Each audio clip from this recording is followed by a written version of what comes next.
Hi friends, அஸ்ஸலாமு அலைக்கும். Welcome to my channel. இன்றைக்கி நம்ம சேனலில் நீங்கள் பார்க்க போகிற ரெசிபி என்னென்னு பார்த்தீங்கன்னா, சேமியா பால் பாயாசம் எப்படி செய்யுதுன்னு பார்க்க போகிறோம். அதுக்கு முன்னாடி என்னுடைய சேனலை சப்ஸ்கிரைப் பண்ணாதவங்க சப்ஸ்கிரைப் பண்ணிக்கோங்க.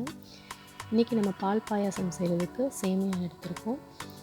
இந்த சேமியா நான் ரோஸ்ட் பண்ண போகிறது கிடையாது. நான் ஆல்ரெடி ரோஸ்டட் சேமியாங்கிறனால அப்படியே தான் மில்கில் ஆட் பண்ண போகிறேன். அதுக்கு முன்னாடி நம்ம நட்ஸ் வறுத்து எடுத்துக்கலாம். அதுக்கு 1 டேபிள் ஸ்பூன் நெய் ஆட் பண்ணிக்கிறேன்.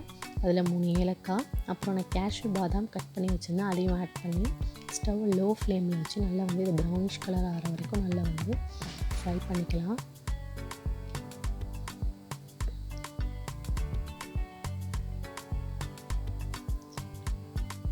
இப்போ நல்லா கலர் மாறி வந்துருச்சு. இப்போ நம்ம இதை எடுத்து வச்சிடலாம்.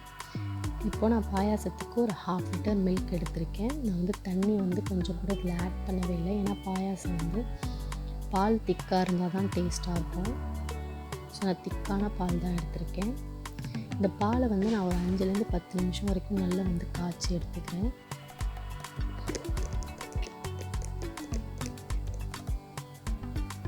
பால் நல்லா காஞ்சக்கப்புறமா நீங்கள் ஃப்ரை பண்ணி வச்சுருந்த நட்ஸை இதில் ஆட் பண்ணி அதையும் நல்லா காய்ச்சிருங்க.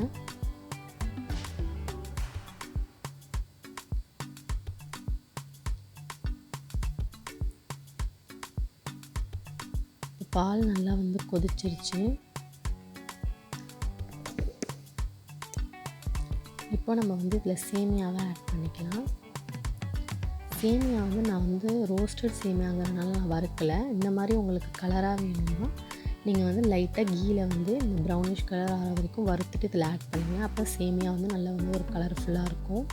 பார்க்கும்போதும் நல்லாயிருக்கும், டேஸ்ட்டும் நல்லாயிருக்கும். பாருங்கள், பாயாசம் எவ்வளோ கலர்ஃபுல்லாக இருக்குண்டு. இந்த மாதிரி நீங்கள் ட்ரை பண்ணி பாருங்கள். இப்போ நான் இதில் ஒரு 1/2 கப் சுகர் ஆட் பண்ணிக்கிறேன்.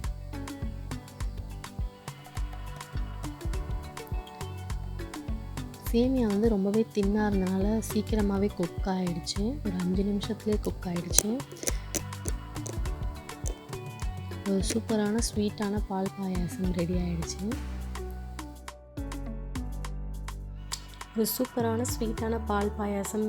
ஆகிடுச்சு. இதை நீங்களும் ட்ரை பண்ணி பார்த்துட்டு கமெண்ட் பண்ணுங்கள். இந்த வீடியோ உங்களுக்கு பிடிச்சிருந்தால் லைக் பண்ணுங்கள், ஷேர் பண்ணுங்கள், மறக்காம சப்ஸ்கிரைப் பண்ணுங்கள். தேங்க்ஸ் ஃபார் வாட்சிங்.